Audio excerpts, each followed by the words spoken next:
Hello, everyone. Welcome back to the Chorus Effect. It's been a long time since we've done one of these live stream interviews, but I'm so excited today to welcome two amazing musicians and colleagues and dear friends.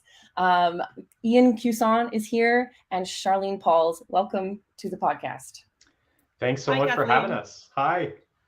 So Ian is a composer who has been commissioned by the Guelph Chamber Choir and the Amadeus Choir jointly with support from the Ontario Arts Council to create a piece for the concerts that we're performing this week. We premiered the piece last weekend in Guelph. Our second premiere performance is this Sunday at St. Anne's. And Charlene and I talked for several years now about creating this program. And Ian was the first composer that came to mind when we were talking about some of the that we wanted to work with and to build, to bring a different perspective to our performance of Rachmaninoff Vespers was the primary piece that we were talking about at the time. Ian, would you just tell us a little bit about how you came to be a composer and what's your story? Yeah, I come from a small community, about 2-hour car ride north of Toronto. I was born in the town of Midland, but it's really three little communities that sit on a peninsula in Georgian Bay. And my family have lived there for almost 200 years. All of my cousins are still there and extended family. So that's really like my where my heart is and where my home is. And I was one of those kids who was put in music lessons, piano lessons as a kid. And I remember hearing from friends who hated practicing, and I was the kid that just would not leave the piano. And so I just, my mom had to lock it to get me away from playing it at times. So yeah, I was and took actually voice lessons as a kid, and I had two really incredible teachers. Actually, my voice teacher was named Jill Northey, and she was a choral director in the area, and really was able to work well with a boy treble voice in terms of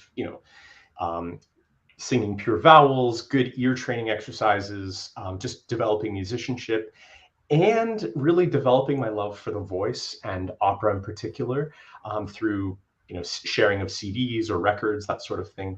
And another meaningful teacher named Bob Brewer, who was my piano teacher, and he taught me history, or he taught me all of the theory classes that one takes as a young person.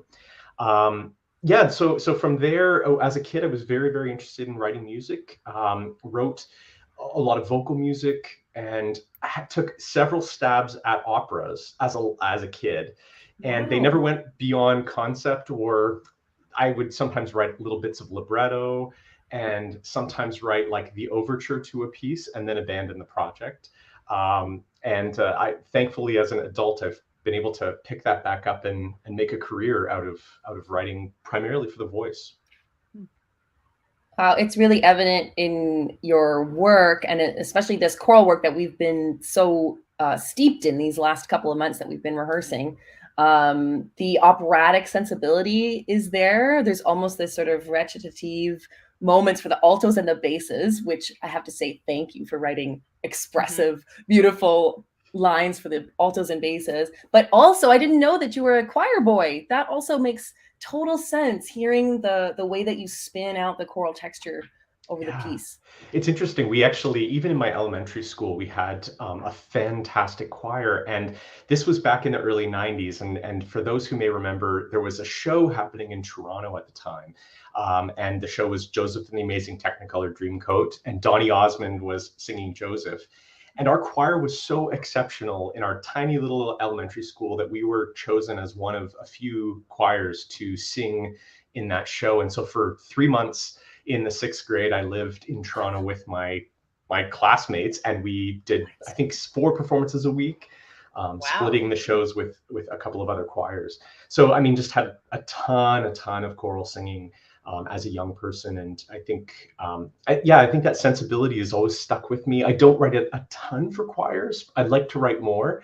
Most of the vocal chorus music is within the context of opera. But I just am absolutely fascinated by what the grouping together of voices that can have this homogeneous sound, what the possibilities are there, especially like the dramatic possibilities that live there. That comes through so well in the setting of the poem. When I looked at the poem, and Kathleen and I both looked at it, it's a somewhat dense poem. Like it's a very nuanced poem, and that can be very challenging to compose, to communicate to an audience. So congratulations on the skill of being able to relay that. I'm wondering if you have any thoughts about working with Jake Heggie in San Francisco, like if that was another piece of how you view working with the voice and so on, because he's such an exceptional vocal composer.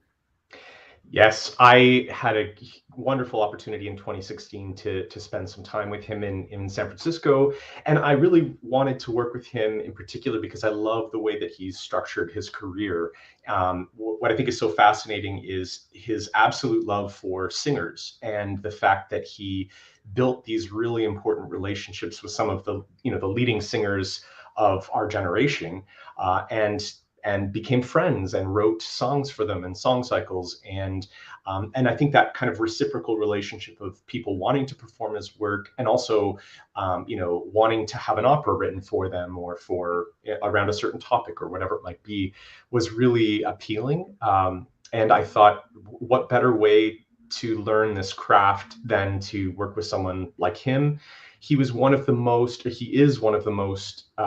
generous and thoughtful people. I spent some time in his studio. He has a studio that has a lot of percussion instruments because there was a percussion player storing instruments in the room. And I remember at the time he had like a manuscript stack on his piano, which was like Great Scott, and I think there was It's a Wonderful Life at the time he was working on as well. And he just had such incredible insights into my work. We went through a whole bunch of work, really helped me to pull, I think, the best out of myself in terms of thinking as a dramatic writer and a writer for the voice. And I think it was one of the most transformative experiences of my life, certainly career-wise. And I hold some of our conversations, the things he imparted to me, in my heart to this day. And I think about them often and bring them to the work that I've made since our time together. That might bring us to a good segue, Kathleen, to the Obsidian Theatre performances that are happening this week. And, just can you talk a little bit about some of the other vocal work that you've been involved in the last while? Yes. So this week, coinciding with the premiere of this work for your choirs, was also a premiere of a large opera of mine for Obsidian Theatre and Tapestry Opera in Toronto, which is in partnership with TO Live and the Canadian Opera Company Orchestra. And so that has been also just such a transformative experience. A 90-minute opera for about 20 people in the pit and a small chorus and principals. And it tells really what is an epic story of the Middle Passage, which is part of the slave trade that happened hundreds of years ago. And the librettist Kanika Ambrose really helped to envision a world in which people who had either been thrown off of these slaver ships or who had jumped off of these slaver ships had created a new identity and a new existence under the water. So the entire opera happens under the water. And just working with Kanika as a great dramatist and an incredible wordsmith was a joy. Working with these companies as well was just such a great experience for me. And we've created something very special in that piece. I think it carries a lot of pathos with it, and there's some really exciting vocal material for people to sing. It's dramatic. It is, to me, I think it's quite a compelling story, and I feel moved by it when I go to sit in the theater, which is, I think, a really important litmus test for your work, is to see, if I'm bored by my own work, then how could I expect an audience to have any interest or engagement with it? So that's always a good test for me, is thinking, do I actually like this? And I for that work, I would say absolutely I do. Well, I was privileged to be at the opening last Saturday, and I can attest to that. It is not boring. It was extremely moving and just like overwhelming visually and from an auditory, musical, aesthetic perspective. It was just so beautiful. So congratulations. Is there still an opportunity to see that show if anybody's tuning in live here? Absolutely. Tonight and tomorrow, actually. So tonight at 8 p.m. And this is all happening at 27 Front Street East. So it's part of the St. Lawrence Center in the Bloom Appel Theatre. And tomorrow at 4:30 is the closing. So the fourth and fifth presentations. Rush out. I'm sure those tickets will be hot on the market. So I would highly recommend taking it in. It feels important. It feels important to be there and to see this work. And it's different than anything I've ever seen or heard. So congratulations. It was really satisfying to be there and hear, like, I think you have a language. I think you have a harmonic language and sort of a texture language. I don't know if that's something that you're intentional about. Yeah, this is a really, I think about this a lot and have thought about it a lot in the past, especially as I was saying, like, who am I compositionally? But as I look back, I go, oh, I think I know who I am by looking at what I'm writing. And it was funny, as a kid, when I would write works, I thought and didn't know when I was, 10 or 11 years old that, using hyperdissonance had been done like 100 years earlier. And I thought I was doing something completely new. And I was told, oh no, we should introduce you to the second Viennese school. And I thought, oh my gosh. But as a kid, I warred between writing something that was kind of dissonant and when you're trying to find the consonants within the dissonance, right? Because it becomes relative. And then writing something that felt quite different, like lyrical and maybe more, I don't want to say harmonically traditional. I feel like that seems like a pejorative term, although I don't think it is. But what I've found in my work as especially as an adult, is I have a real preference for like a degree of lyricism, but lyricism that's always turned on its head. Like for me, it's never a pure chord. It's the chord with one element that's slightly off, and that just shifts the balance away from it ever moving into the area of being saccharine or I mean something that I would be less interested in writing. So that's certainly part of the language. I think I've been told my music sounds French, but I can see that. Yeah, and probably just for some of the harmonic choices. Something in the work that I wrote for you, there are these shifts of harmony that I think kind of create new colors, and I love that really kind of, wow, we just moved from D flat major to A major, and it's like this really radical shift to our ears. Something also that I like, and also then exploring drama. And I try to do this in choral pieces, certainly in this one, but in songs and song cycles, I like to think of them more as shenas, where there's a journey that whomever the singer is or whoever the singers are, they're going on an emotional journey and they're taking the audience with them. So it's not really like song, song, song. It's sort of like narrative arc. So I'm always thinking in that kind of arc shape, and that's probably also something that I would say is in my music, even in my chamber music and my non-vocal music or orchestral music. Yeah. So my question is, speaking of being bored, were you bored on Sunday when you heard that performance? Oh my gosh. Well, can I just say, I mean, firstly, I wasn't sure what to expect of the whole concert, because I know I'd heard different iterations as you'd been developing the program, and what a spectacular. The whole program was quite spectacular. The singing, firstly, in the space, the resonance of the voices in that kind of cathedral-like, the basilica, yeah. It was incredible. The programming was so varied and interesting, but felt cohesive. And then certainly the reading of my piece, I just thought, wow, can I tell you something funny? This is funny.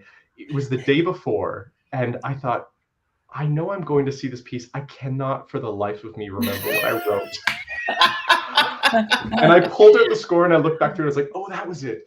And I think, this is maybe for people listening, is like, the reality is we often write these things so far in advance, or, you've worked on 10 other things since that it's gone from my mind. So I felt like there was also this sense of rediscovery, hearing the performance. And there were things of beauty that I didn't anticipate, that I was moved by. And I think that's that beautiful juxtaposition of the performance, about the way that you approach the work, the space, the context within the rest of the program, and some things I was discovering in the writing as well. And I thought, oh, that's something special, So I was very moved and very, very pleased.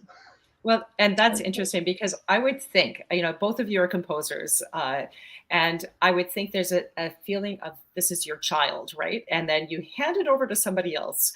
And, I, as a conductor, I know, Kathleen, you wear both of these hats. I feel very responsible. Like, I'm carrying this person's child and wanting to make sure that it's being honored, but you've got another person in the mix. And so, you've got another set of musical ears, you've got another set of ideas and life experiences who interpret it. And, kudos for you to be open to that and to allow others to kind of take your music and go, okay, this is what I'm hearing, or whatever. But it's an exciting journey as a musician to be able to do that. So thank you. Well, thank you. Yeah. I don't know if you've had this experience, Ian, but some of my most satisfying premieres or experiences as a composer with my other hat on have been when I go to a performance and a conductor does something like quite unexpected, or at least different from what I had heard in my head. And it's not like, a different tempo or different notes or anything, but it's just like a little accent or a little way of declaiming the text, or this little, just a slight bit of time before going to the next section. And it blows my mind. And like, that is what I feel truly satisfied when somebody takes ownership. I think sometimes as conductors, we sort of shy away from putting our own stamp on the work of living composers, because they're right there. Like, if they wanted a little writ before that section, they would have told me.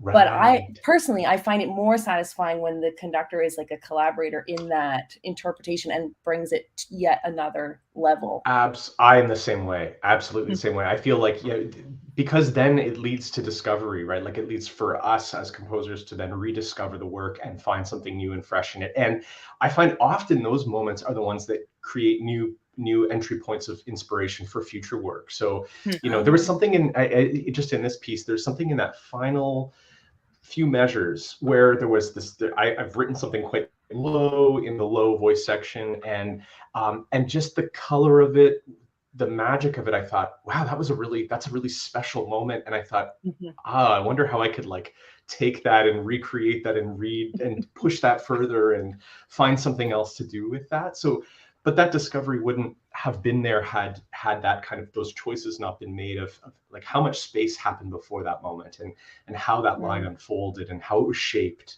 I mean, that's all the conductor and the singers. And so I agree completely with you. I think I'll say the one thing that I find most difficult in the reading of my work is tempi. Like, if the tempi are so off, like completely off, I feel like I die inside a little bit. And I've been in had that experience too. Yeah. I've been in spaces, because I think, to me, especially in the opera writing, everything is bound by the tempo it doesn't have to be so precise that it's like, for a few clicks either direction of what I'm suggesting, we're good. But it's like the energy and the meaning is bound in the tension, and that is all in like how it's set. So if you get this tension-filled moment in opera, right, and you get this really slack tempo, it just feels to me like it's dead. And then I feel like I kind of I have a little mini death in that moment. So and similarly, if it's too fast, and then and your sort of intentionality around the way you set the text is like rushed, then you feel like you haven't done service to the librettist, which feels and it lacks the space, or it lacks the expressivity. I think the thing I also love most in interpretations of my work is the sense of shaping a line, and that it requires this sort of push through something that's too, like the opening of the piece that of Will I Night is sort of da da dee da. It's these straight eighth notes, but it needs the da dee da dee da da da da. It's moving somewhere, and when it's not that, it can fall flat. Thankfully, it did not. It was absolutely beautifully executed. Well, and that's why text is always king. Text always rules. The 100%. Musical line, which instrumentalists sometimes get surprised by, where I'm going, no, we need a lift right here, and they're like, but that doesn't make sense. But yeah, it's always text driven, which is what I find so interesting as a singer and conductor. Yeah. Well, while we're on this sorry, go ahead. No, I was going to say, can we talk about text? Because I think, like, I have to say, this text was posed its challenges, and I remember us chatting a little bit about that before I jumped into the piece. And I think one of the challenges is placing a very singular perspective. Like, there's the reference to I in this poem, will I night? I mean, we have it right in the title. It's one woman's reflection, and then here we are putting it in the mouths of like 100 people, and how is that going to go, or sort of thing is always a question. And but I have to say, Marilyn Dumont, who is the poet of this text, she's not only a dear friend, but she is just really has been probably one of the biggest inspirations for me. She's a Cree Métis poet. She lives in Edmonton, and I've had several opportunities to set her work, a couple of choral works, and some song cycles and other things. And I just find endless joy and beauty in her words. And for me, like you said, Charlene, like text rules all. Text is the roadmap for what happens musically. Text is always, I feel like the answers, the musical answers are in the text. And I sort of go to those when I'm trying to discover what the path forward is with the piece itself. I found a quote that Marilyn Dumont had in her website, and she says, "Writing allows a space for her voice and sense of self." And I thought this poem was exactly that. Like, we talked about this, and I know, Kathleen, you talked about it with Amadeus as well. And you're just kind of exploring this as all of us were engaging with the text, and this sense of disconnection, this sense of who am I in this environment? And I don't feel my city self is kind of suddenly feeling so diminished and so vulnerable. And it was an interesting conversation that sprang from that. And just again, like, fantastic writing and so thought-provoking and interesting. So thought-provoking. I had members of the choir write like letters to me about, I'll send them to you, Ian. Oh, please. About like their interpretation of your interpretation of the text. Like, and just so passionate. I don't think the choir has engaged so deeply with a piece that we've done in my time with them. Like, there's so many unusual words. I have to tell you, there's a comment that I'm going to put on the screen here from one of our bassists who's watching right now. Oh, the chainsaw. Chainsaw. Like, I don't think we've sung those words before. True. Right? I know. And True. And so having this just such a unique text and then set so beautifully, it really does kind of spark ideas in the performers, and I hope in the audience too. Yeah. Well, it's interesting.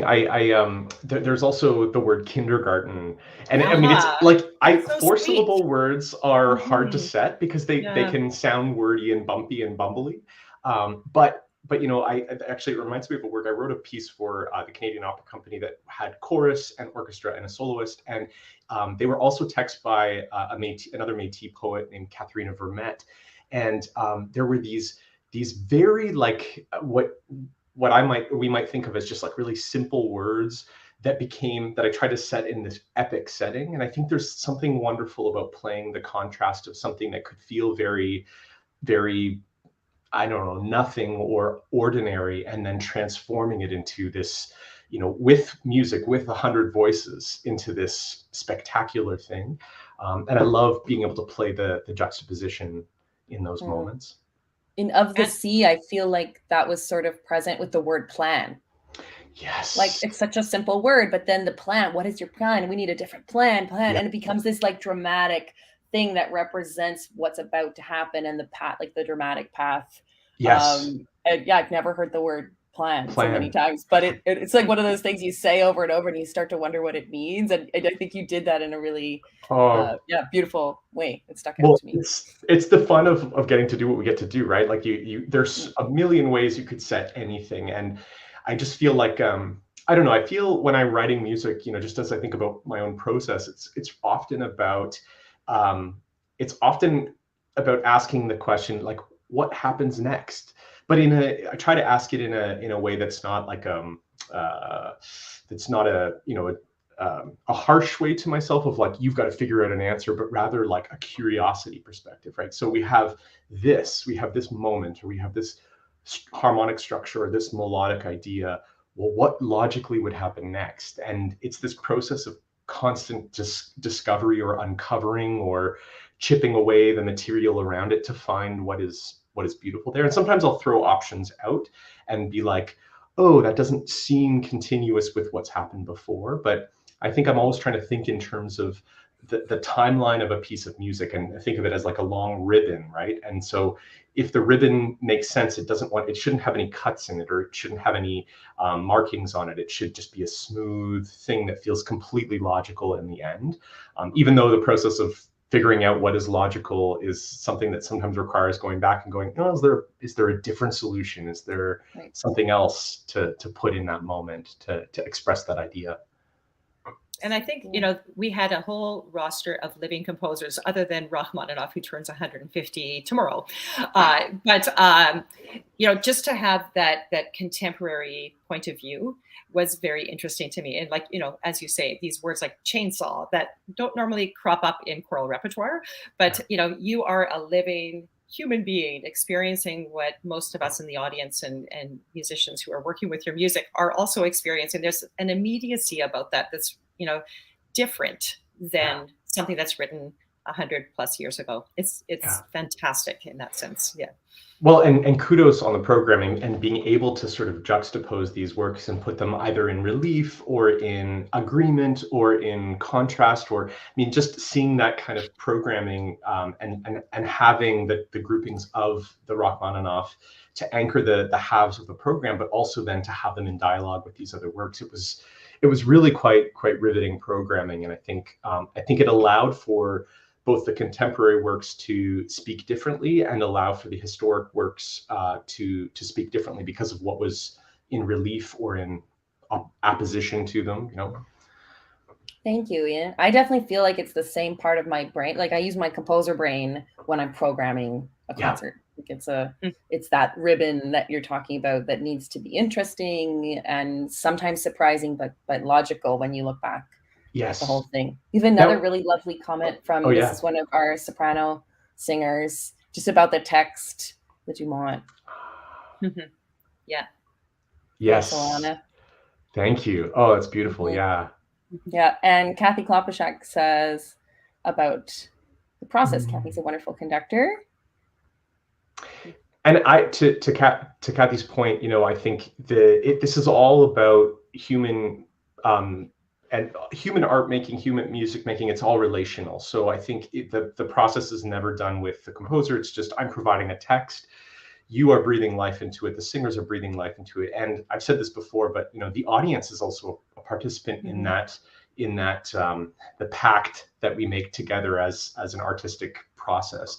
They're receiving the work and they're completing the chain, if you will, right? So it's just a chain of exchange. And, you know, if you took one element out of those things, the process would fall apart, right? So there's this equivalency of importance, I think. And I try to look back at historic composers with that attitude, to think of them as more contemporary and take them a little less seriously, and hopefully take myself a little less seriously, just to say, I'm one in the team, right? We're all on the same team and we all have this common goal, and we all bring our unique perspectives and our unique artistry to bear on that work. And ultimately the audience is just as important as the conductor, as the singer, as the composer, as the text writer, as the producer, as the venue, as, you know, all of those pieces, as the person handing the program out, right? It's all part of this experience that we have together. Yeah. So I have another question off topic. Yeah. You had said growing up, like you were one of these kids who was like loved at the piano. You were writing overtures as a kid. What do you listen to in your free time? Oh, Like outside of, for sure. what I you're working on. listen to a ton of things, and I try to listen wide and deep. I usually get on, so I have this sort of weird obsession where I'll go really deep into one particular thing. So I will listen to all the work of X composer or whatever that might be, or everything I can get my hands on, study their scores, that sort of thing. I went on a great Shostakovich kick a couple of years ago and did like, I didn't do everything, but I did all the string quartets and all the symphonies and like really spent time with them. I did all the Nielsen work. I've been doing all the Janacek work. I'm a huge Janacek fan. But I've also been watching a lot of movies. So I watched all of Alfred Hitchcock all of the 53 films, including the silent films from the 20s. I'm watching all of the Akira Kurosawa right now. I'm deep, huge fan of his. And I have a work for the National Arts Center Orchestra that's going to be based on one of, it's going to be based on a book of Haruki Murakami. So I'm reading all of his work as well. I just like to go deep and sort of swim in it. And I think for me, it's both going way back. So I really love to read opera libretti to figure out not only what does a good opera libretto look like, because we're used to always hearing it matched with the music, but how does it look as a text? And then what is a composer doing to that text? How are they breaking it up? Where are they creating space? Where is there a transition moment? Where are there set pieces? If it's not a Mozart libretto, if it's like a Verdi libretto, what is Verdi doing with that? And then contemporary work, I try to keep abreast on as much as I can that's coming out, and just listen for curiosity and to discover new things. So I'm all over the place. But actually, I'll tell you one funny thing, just to throw another wrench into this whole thing. I've been listening to a band that I discovered a while back called Crooked Still, and they put their first album out in 2004. They're a bluegrass band. Their first album, Hop High from 2004, I have had on repeat maybe 30 times now. I actually listened to it the whole way up coming to the performance in Guelph, and the whole way back home. I think I listened to it maybe 3 times in the car. So yeah. Oh my gosh. Yeah. And do your I'm kids on a bluegrass trip right now too? And do your kids introduce you to music? That's always, an interesting thing too, because, I've got a couple of kids who are very into music, and they'll throw stuff at me and go, listen to this. Have you heard this? And it's great. Yeah. I've got a Swiftie in the house, and she knows everything about Taylor Swift. So I know everything about Taylor Swift as well. I thought I heard that in the, okay. Yeah. Maybe we'll have her on the podcast. Yeah, that's right. Sure. I've got her phone number, so no. Thank you. Great. Okay. Yeah.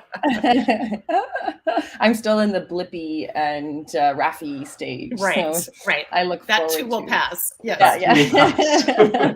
All blessings to you in this time. Yes. Thank you. Be strong. This is so much fun. We could talk forever. Before we wrap up, Ian, I really want to make sure that we touch on what makes you unique, not totally unique, but in a very small group of composers in Canada who are Indigenous, who bring that identity to work in the Western classical musical sphere. You speak so eloquently about this, and I would love to just hear your perspective on kind of what it means to be making music in that space, in this art form, coming from that background. Yeah, I come from a Métis community in Georgian Bay, as I was mentioning at the beginning, and it is, I have to say, this moment in classical music or in contemporary art music, however you want to call it, there is a growing group of Indigenous composers all across Turtle Island who are all doing completely unique things that are different one from the next. One of the cool things is that we've really started to kind of come together and share resources, share support, share connections, create introductions for other people, and really just create a space where we can share that experience, because it does feel very lonely because we're not always right beside each other or even in the same city. And it means, oh gosh, what does it mean? Like, I get often asked, like, the question, like, how does that intersect with the kind of music you write, right? And I think that's a really, really interesting question. And it's one that I've tried to pick apart and understand myself. I think the reality is, from that perspective, I was raised in a Western classical music environment. That's sort of everything I imbibed as a child. And so, my music, some people will say like, oh, well, where's the Indigenous sounding part? And, I usually say, well, what do you mean by that? Like, what does that mean, right? And as though there is this kind of single pan-Indigenous sound, which there absolutely isn't, just as there's not one pan-Indigenous nation, right? So for me, it's really just about like honoring my community, being in my community as much as I can, telling stories from my community. That's another huge one. And whenever I can, create a work that is centered around my community. And I have some that I've done and some that are upcoming that are going to be very exciting to share soon enough.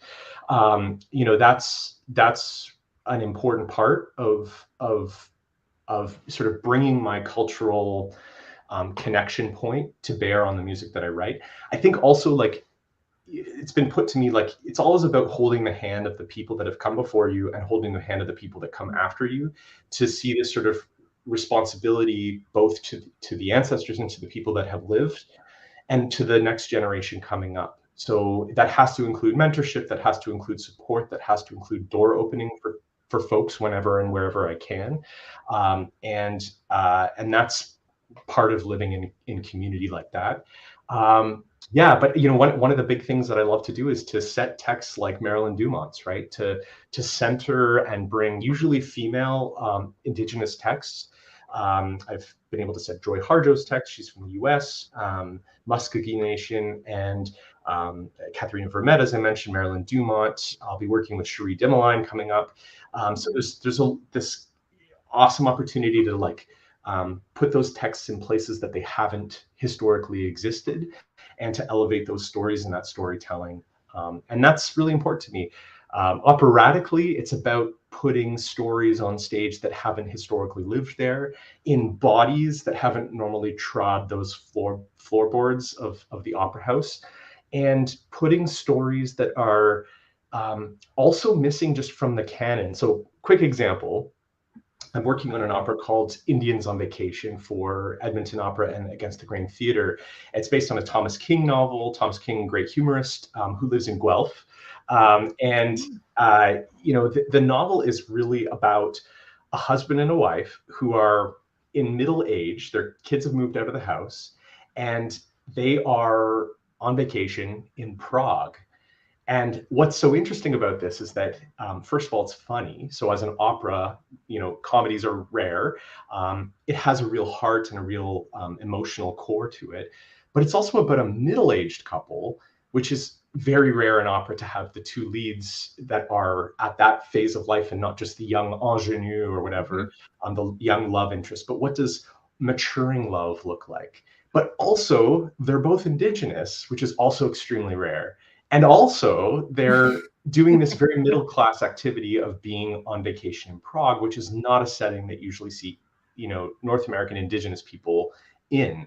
And so it's constantly turning our expectations, or maybe some people's expectations, on its head. And hopefully, if I do my job well, creating a work that resonates and that touches audiences and helps push the narrative forward of what Indigenous representation looks like in opera and in other classical music spaces.